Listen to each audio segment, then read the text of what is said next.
안녕하세요. 9월 15일 월요일 아침마다 새로우니 이성지 목사입니다.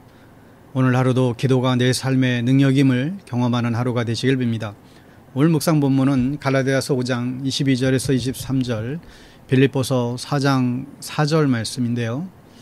제가 봉독합니다. 빌립보서 4장 4절, 주 안에서 항상 기뻐하라. 내가 다시 말하노니 기뻐하라. 아멘. 갈라디아서 5장 22절 23절, 오직 성령의 열매는 사랑과 희락과 화평과 오래 참음과 자비와 양선과 충성과 온유와 절제니 이 같은 것을 금지할 법이 없느니라. 아멘. 우리는 성령의 9가지 열매를 하나하나 살펴볼 수 있습니다. 9가지 열매 중에서 가장 먼저 띄는 것이 바로 기쁨이지요. 사랑은 받아봐야 알지만 기쁨은 그냥 그 사람 얼굴을 보면 알 수 있잖아요. 한번 곰곰이 생각해 보세요. 여러분, 얼굴에 기쁨이 있습니까? 아니면 슬픔이 있습니까? 오늘 말씀을 통해서 여러분들에게 기쁨의 열매가 넘치기를 바랍니다. 9가지 열매 중에 굳이 따지면 사랑이 제일 중요한 열매이지요. 그리고 그 다음으로 중요한 열매는 희락입니다. 희락은 기쁨과 즐거움, 다 비슷한 말이죠. 예수님을 믿고 나면 우리들에게 기쁨이 생기기 시작합니다. 곰곰이 예수 믿는 기쁨이 무엇이 있을까 생각해 봤는데, 많은 경우 어릴 적은 교회에 달란트 받는 재미로 다녔고 또 선생님들에게 칭찬받는 재미로 다녔던 것 같아요. 학교에서는 칭찬이라고 받아보지 못했는데 교회 가면 선생님들이 착하다고 칭찬을 많이 해주시니 그것이 교회 가는 큰 즐거움이 어린 시절은 있지요. 그러다 학창시절에 예수님을 인격적으로 만나게 되면 교회 다니는 재미가 좀 바뀌잖아요. 예배드리고 찬양하고 기도하고 말씀 듣는 재미가 너무 좋습니다. 그리고 청년이 되어 대학부 청년부 공동체 안에서 이 믿음의 친구들과 예배하는 기쁨, 이게 더 커져가죠. 여러분들에게는 이 예배의 기쁨이 얼만큼 크신가요? 바라기는 우리 모두 예배의 기쁨을 누릴 수 있기를 바랍니다. 예배 시간마다 주님 만나는 기쁨이 풍성하게 넘치기를 간절히 축원합니다. 우리들의 인상과 얼굴이 또 기쁨으로 변화되기를 바랍니다. 예수님 때문에 항상 얼굴에 기쁨이 넘치기를 축복합니다. 사도 바울은 로마 감옥에 투옥되었지요. 어느 날 기다리던 바울의 편지가 빌립보 교회에 도착했습니다. 빌립보 교회는 사도 바울이 세운 교회인데 교인들은 기다리던 편지를 열어서 사도 바울을 염려하며 읽었지요. 그 안에는 이런 메시지가 있었습니다. 주 안에서 항상 기뻐하라. 내가 말하노니 기뻐하라. 편지 안에는 기쁨이 가득했어요. 감옥에 갇힌 바울이 오히려 감옥 밖에 있는 교인들에게 기쁨을 전하고 있습니다. 그 안에는 무슨 기쁨이 있었을까요? 빌립보 교인들은 이해할 수 없는 이 편지를 어떻게 이해했을까요?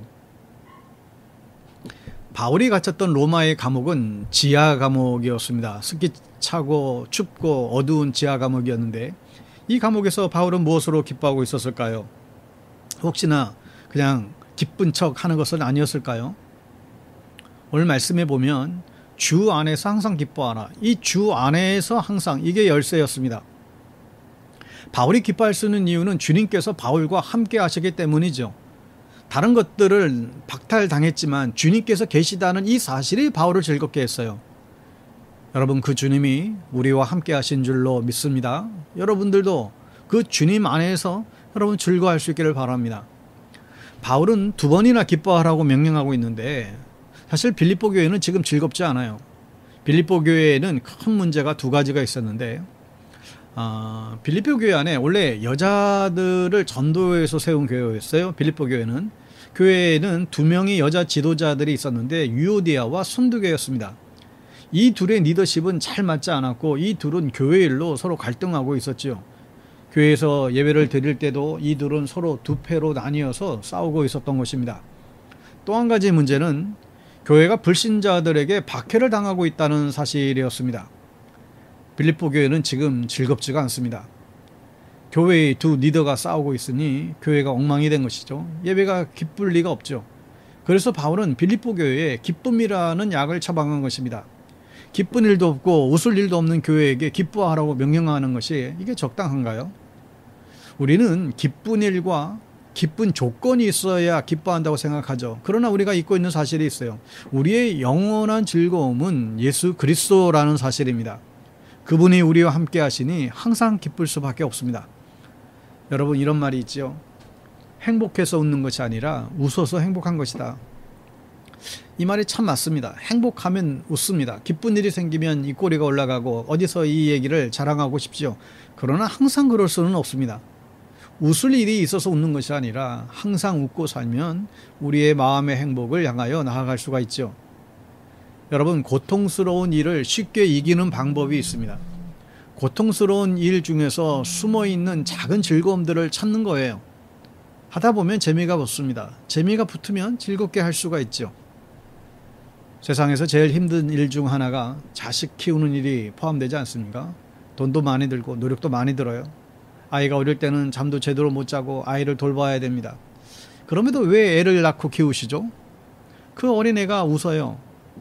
엄마 아빠를 보고 그냥 그 웃음을 날리죠. 그거 보고 좋다고 또 웃고. 그런 아이를 보면, 천사 같은 이 아이들 보면 애 키우는 어려움을 잊어버리곤 합니다. 여러분, 고통을 피할 수 없다면 즐거움을 찾으세요. 고통스러운 그 일 속에서 단 한 개의 기쁨을 찾으세요. 그러면 그 일이 즐겁게 기억될 것입니다. 사도 바울은 고통스러운 감옥 속에서 기쁨을 찾기 시작했습니다.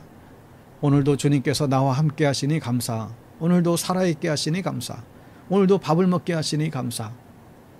이렇게 억지로 기쁨을 찾다 보니 행복해져 버린 것이죠. 그래서 빌립보 교인들에게 기쁨의 편지를 보내고 있습니다. 여러분들은 요즘 기쁘신가요? 실상 우리의 삶은 염려와 걱정이 끊이지를 않죠. 그러나 그럴 때마다 우리가 해야 할 일은 기쁨을 찾는 것입니다. 더 많이 예배하고 더 많이 기도하는 것이죠. 주님 안에 늘 거하는 것입니다. 오늘도 여러분들의 삶에 기쁨의 열매가 풍성하게 넘칠 수 있게 되기를 간절히 축복합니다. 샬롬.